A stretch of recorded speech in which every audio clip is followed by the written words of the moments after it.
আর ভগবান যা করে দিয়েছে তাই। কাকা ভালো আছো? আছি। তোমার এখন বয়স কত চলে? 70। বয়স্ক ভাতা পাও? পাই। এই দোকানদারি করো কত বছর ধরে? গন্ডগোলের 2 বছর পরে। যুদ্ধের 1971 সালে যুদ্ধ হয়েছে, যুদ্ধের 2 বছর পর থেকে তুমি এই দোকানদারি করো। হ্যাঁ। কয় ছেলে মেয়ে? এক ছেলে। এক ছেলে। ছেলের বয়স? এই 18-19। বিয়ে দিছো? না। আমার এই কাজ ছাড়া আর কোনো জমি বা কোনো আর কিছু? কিচ্ছু নেই। তাই? ও সরকারি বাড়ি দিয়েছে সেটা তাই। তাই? আচ্ছা ঠিক আছে। জমি জাতি তো সব ডিসিআর কেটে নিয়ে গেছে। কেন? আমাকে কাগজপত্র নেই।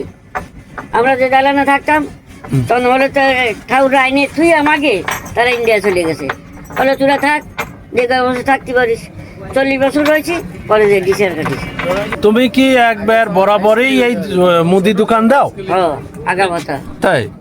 কাকার মতো লোক অনেকে আছে ভিক্ষে করে, আর কাকা ব্যবসা করছে, এটা তো একটা প্রশংসনীয়। তোমার এই দোকানে কি বাকিদের কি হয়? হয় না তো কি, বাকি যদি মুদিখানা দোকান চলে। কত টাকা বাকি আছে? আছে হ্যাঁ 50-50। কি 50,000? 50,000 টাকা বাকি তোমার এই দোকানে? বিশাল ব্যাপার।